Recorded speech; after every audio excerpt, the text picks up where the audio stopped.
Welcome to the Social Podcast, where no discussion or debate is off limits. Hello and welcome to the Social. Sit down, let's get going, huh? We only got an hour together, we gotta make the most of it. So let's start off by welcoming actors and comedians Emma Hunter and Nigel Down. We're kicking things off with controversy. That's what we're doing today. Are you ready for it? Sabrina Carpenter's provocative new album cover for Man's Best Friend. It has fans divided. So some say it's satire, others say it's a woman kneeling in a dog-like pose in front of a man pulling her hair, which is maybe not okay in 2025. So what do we think? Is this satire or did it go too far? Okay. Yeah. So my take was when I first read the headline, she's being pulled by her hair. She's being pulled by her hair, starting controversy. I thought, I know what this is. This is like a kink BDSM thing, which, to be honest, we've kind of seen it before. I was like, okay, basic, come up with something new. It just feels like that's a trope we've seen before, especially from pop stars trying to push the boundaries.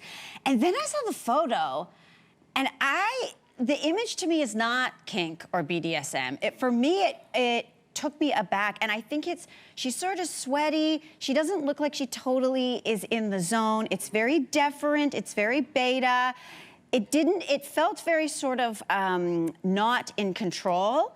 And it's not for me. I don't like it, I don't dig it. But I'm also 40, and so I don't think I'm supposed to get it. I don't know, what do you guys think? Maybe you're not the intended audience, right? Yeah, exactly. It kind of, I mean, obviously I agree with you. It reminds me of so many things that we've seen, and I felt old and tired when I looked at it. I was like, okay, here we go again. Like, think back to Madonna's Express Yourself video. Remember that? Yeah. There was a scene in that where she was chained to a bed, this very heavy, kind of like animal-like chain. So that's very evocative of a similar energy. And then she was on all fours, crawling like a cat, right? Like an animal thing, drinking the milk, whatever. So some people could see those images as very degrading, whatever. But the song itself was all about female empowerment. It was about asking for what you want. So I'm just gonna float this. What if the album itself and all the content and all the songs are extremely empowering? Will that change our view of the image? Some of them are. Like, she really likes to, if there's men in the audience, she likes to poke fun at you. You know what I mean? So, like, some of the songs really do sort of push the buttons when it comes to teasing men. What do you think about this? Yeah, what do you think about that? It's a good time for me to chime up. Yeah. In case you haven't watched the show before, I always get pitted into these. This is great. But I think you've all like nailed it in terms of like just. This is not the first time we've seen this kind of thing before, right? And again, you mentioned Madonna, and rightfully so. I'm also going to mention Janet Jackson. You know, there's all these artists, pop stars, which you mentioned, Emma, that have done this kind of thing, right? And I get it, but these are also the people that are haters right now that in August, when this album drops, are going to bring that album to #1 for weeks and weeks and weeks. Yeah, I agree. And it doesn't, like, at the end of the day, does it matter that much? Like, I understand the laws and the values that you may have as a female or in, you know, identifying or whatever the case may be. But at the same time, it's like, music is music, and you might be right. This might be something that's very empowering, and it's like shifting the paradigm and seeing what's up. And also on that note, like, is art? Like, I think the idea of the fact that there are so many different interpretations, some calling it regressive, some calling it satire, some calling it sort of a confession of a kink, isn't that doing exactly what she set out to do? It's like we're sort of seeing whatever it is we are programmed or want to see. Yeah, but I also think it's a time and place thing. Like, you know, the guy in the White House is a known misogynist. Women's rights are being lost on the daily. There's a trad wife movement that makes me uncomfortable. There's a submissive, put the women back away kind of thing that seems to be gaining momentum. And I wonder if this had happened 10 years ago or 10 years in the future, if I'd feel differently. And does that, as somebody who's my age, will that be the same feeling people in their 20s are going to? Like, are they even thinking about that? And do they have a responsibility to even think about that? Can they just enjoy it? That's what I keep coming back to. Do we want art? This might be ham-fisted according to some, but do we want our art to sort of come attached with a moral lesson? Is that the purpose of art? I would argue that it's not. I want art to either entertain, challenge, and even confuse me. It could be both. Is it just marketing? Is that art? Yeah, I think it might be on the more marketing side than the art. The photo is artistically, it looks good. It's a good photo. Okay, we see you, Nigel. No. See you, Nigel. But like the lighting and like, you know, the way the clothes are draping, you know what I mean? Like those, artistically, it's a good photo. Like curtains in the background. Well, artistic. Yeah. We love the curtains here. This is why That's immediately what I saw. Yeah. I didn't even notice her. Looking at the backdrop there. Yeah, anyway, okay, moving on. Gabourey Sidibe is asking on Threads, how did we as a society decide that a wink is sexy? 'Cause no, it is not. Is winking a smooth move? Nigel, yay or nay? Okay, now we're talking, okay? All right. I am gonna say nay. Really? Yeah, so here's the thing. I think there's been an evolution of the wink. Okay. And I think in the silver age of like TV and film, the wink was like, you know, is very, it was a very manly thing to do, to wink at a lady, you know what I mean? At the end of the movie, like, you know, I'll see you next time, right? Tip of the hat, you know what I mean? Yep. Right. And then it kind of moved on to like the action hero. When they wink, they're like, I do it every time. You know what I mean? Like there's that thing, right? Now the wink has just evolved into an emoji. That's all it is. All we do is like, nobody, like we just wink and it's just like, it doesn't matter, So are you saying right? the art of the wink has been lost? Yeah, for sure it has, for sure. I wonder there's no... Oh, I was just gonna say, like, I wonder if Sabrina Carpenter should have been winking in that image, if that would have changed. Artistically, it would have added to the photo. Right? Oh my God. I get it, yeah. It is a skill. Like, I don't mean to insult anyone here, but few of us have it, right? To be able to wink really, really well. I certainly don't. But a wink has stayed with me since I was a kid. Do you guys remember Star Wars, a little movie? Of course. Back in 72, 74, A New Hope. The end of that movie at the medal ceremony. Yes. Harrison Ford. Oh, yes. Carrie Fisher's giving out medals. Harrison Ford winks at Carrie Fisher. I have been chasing that wink for my entire life. I get that. Hot. It makes me weak in the knees. Yeah. I think that's what you were talking That's what I'm about, talking Nigel. about. See, there was a certain moment, and again, that's an action movie. That's when everything is culminated. They've come to a head, and they've finished. He's the smuggler. Yeah. You know what I mean? I think in my household, winking is sort of it's a talent you acquire. So it's very much like, my brother can't even do it at all. I can do 3 in a row. It's very much sort of child focused. Also, I'm around a lot of pink eye, not to brag. So I don't think I'm really a winking person. The eyes for me are not, I don't even need them at all.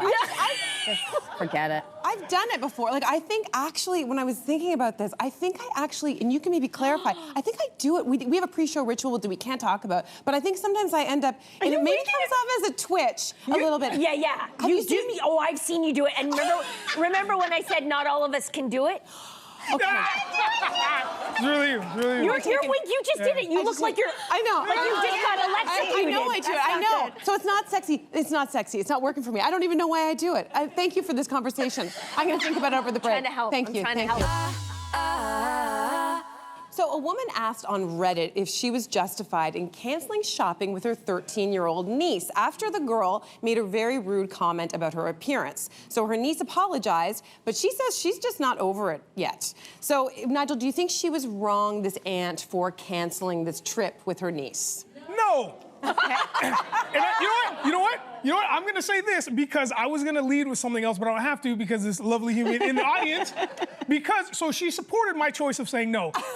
I'll tell you why. Yeah. Because we are of the Caribbean descent. Right? That is why me and her were on the same page because, listen, I'm going to call spade a spade. If Andrea was here, she would understand. Black people are the most stubborn, and we hold so many grudges, and it doesn't even, I hold grudges against animals at zoos for not being where they should be when I want to see them. You know what I mean? Like, I'm that guy. So for this woman to be like, nah, you know what, my little niece, we're not going shopping, that's me for sure. Age doesn't matter. Age doesn't matter. Get out of here. No, it doesn't matter. You can't give me that kind of heated comment and not expect some backlash from your uncle. Like, for sure. For sure. We're not going shopping for a minute. So you know how what I long mean? does the punishment go on, though, considering this is a 13-year-old girl? This is the worst part. Forever? Is there a little piece in your brain forever? This could go on for a very long time, AKA infinity and beyond. Yeah, man, I hold it. Sometimes it's shorter. Sometimes. Yeah. But a lot of times, I hold a grudge. So, okay, so for context, I guess this aunt and this, her niece were sitting down, and she said she was the aunt said, I'm planning this date or this event, something with her boyfriend. And the niece said, can I see what you're gonna wear to this event? So the aunt pulled up the photo, and the niece basically said, you don't look good in this. In fact, she used the F word, the fat word. So it was very, very striking, and I think the aunt felt very hurt. Yeah. So I can imagine being in that situation. I would feel deeply hurt. Now, obviously, you don't want to then just like wipe it under the rug. But at the same time, I wonder if there was like a teachable moment here, and if the aunt had kind of channeled her inner confidence and said something like, you know what, I actually feel great in that outfit, and I love the way I look. I'm sorry you feel that way. Yeah. Are you having a hard time with your own image? Because it might have been a way to. You look terrible. You look terrible. Look crap. Don't look good at all. 13-year-old is very, very funny. But you're teaching at all times with 13-year-olds, those girls, that they're listening. Kids in general are listening and they're watching. And this was an opportunity for her to kind of change the script and give her the opportunity to say, you don't have to center a guy's opinion about what you look like. You need to feel good in yourself. And that was the message that could have been delivered there. I do, and I mean, I sort of understand what both of you are saying. I think for me, because I'm a mom and I did stupid things when I was 13 and said the wrong thing, that the idea of a grudge or the silent treatment or punishing through the absence of the adult, to me it feels like it just a bit too harsh on a 13-year-old brain. It's also her family, you know, it's not her friend's kid, it's her niece. So my wish for in the moment was if she was like, what are you talking about? That's rude. Like, just give it to her in the moment, tell her off, and then don't punish her later in life, because I think 13-year-olds are already stewing all the time about the ways they're screwing up and how they're not good. And I just feel an older female who's maybe been a mentor to you, punishing you with their absence, it just feels extreme, I guess. I don't know. Oh my God, Jess, what do you think? I have a memory, I must have been 10 years old, and if you can believe it, I was a bit of a ham as a kid. And I'm at a family gathering, and the adults are sort of sitting over here, and my Aunt Sandy had like the most beautiful, big, loud laugh. And for some reason, I decided, I'm gonna try out this new bit. Oh God. And I went up and I was like, Aunt Sandy, you sound like a jester, and you look like one too.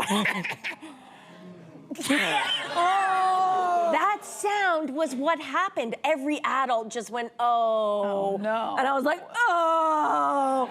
And my Aunt Sandy said, Jessie, that wasn't very kind. And I was like, no, it wasn't. I want to die right now. I feel so bad. And I still, this is like 40 years later, guys, and I haven't forgotten that. So what I'm trying to say is maybe hold the grudge. Or no, let me try that again. Maybe if you don't hold the grudge, that kid, if she's at all emotionally intuitive, will continue to punish herself for the rest of her life. It's time to move on. Guess what today is? It's Friday the 13th. And people are sharing their superstitions, just very normal ones, like leaving a hat on your bed will bring death. And knocking on wood will save you. So what is your strangest superstition, Emma? Okay, I don't like this topic at all. I don't have any superstitions at all, with the exception of the theater, because I came up in the theater. I'm a theater kid, and I don't even like this right now because this is a TV show. We are in a studio. I don't even want to. But anybody that has done theater, so you won't share your. Oh, I'm not Jess. I don't even want to give the opportunity of the ghosts to start activating. I don't like it. I don't want to jinx the social. It's a delightful program. It's my favorite place to be in the world. I don't even. But there is a huge thing in the theater where if you say a specific play. Is it a phrase? Play. It's a play. Yeah. Don't even. We should just keep moving on. Too. See, this is my nightmare right now. We're moving on to someone else. Okay. That's me. Oh, Will you tell us outside after the show? Outside of the building, we can talk about it. But inside, oh my God. Stress, Nigel, take it away. Well, speaking of the social, again, this is also one of my favorite places to be. And what I do traditionally when I get here, and this is a little bit of a superstition, I have a nice little green tea. One of my boys, Blair, he always brings me green tea with some honey, and that's my thing. And it's like, if I don't have it, I just feel off. Yeah. But like, he always brings it, and it's just like, that is my comfort place. And in a different world, because I'm an athlete, I've played sports all my life, there's certain songs I listen to on repeat before a game. So it's always the same song, but it depends on what the sport is. If it's football, it's this song. If it's basketball, it's this song. And it's just been happening for decades. If you don't play it and you get out there, are you then in your head about I didn't play the song? Yeah, okay. Totally. It's such a weird thing, but that's my job. I was looking through this list initially, and I was just like, oh my God, like, tell me you have OCD without telling me you have OCD. Like, a lot of these ones were really strange, like, knocks and things, and putting, the shoes on the wrong place, and I didn't relate. And then I saw ones that I was like, oh, I do that. Like, even the Mercury in retrograde, where I don't even know what that means. But how can you not know what it means and still believe in it? I don't even understand. I just know that every time things are going haywire, somebody will say, well, Mercury's in retrograde. So now I just believe well, I guess it must be a thing. But I will say, to do with like performance stuff, like I don't love seeing the audience before the show. That is a bit of a jinxy thing for me. Not always, obviously, sometimes it happens, but I don't like to walk like through it. It's just one of those things. And then we do a pre-show ritual that I was mentioning before, and there was only one time where we forgot to do it for some reason. This was years ago, and that same day, a fire alarm went off, and we weren't able to go to air. And since then, I mean, coincidence, conspiracy, Mercury in retrograde? I don't know, but it happens. Who knows? I was joking this morning when we were talking about this topic. Every morning at 10 a.m. when we meet around a table, and I just need the chairs in a certain way. Like sometimes I'm like, is there a poltergeist who moves like 8 chairs right here and then there's one over there? So I like the chairs set out. You're laughing. And because I sat in your seat. Yeah, Cynthia sat in my seat today. and I was like, okay, if anything goes wrong, blame her. Because she sat in my seat. It's so, I don't think I'm typically a stereotypical, what's the word? Superstitious person. But grief does funny things to you. I swear this is gonna be funny. But my dad passed away about 5-6 weeks ago now. And this morning, I saw a cardinal sitting on his writing chair that's now in my backyard. And I was like, Papa! Papa, is that you? And then even the cat will look at me in a certain way, and I'll be like, Thomas? But Papa, is that you? I love it. It's such an odd thing. Now's when you laugh at the discomfort of my grief. Oh, aren't we having a great time? We're having a great deal of fun. Subscribe to the Social Podcast so you don't miss a fiery debate. Until next time, socialites.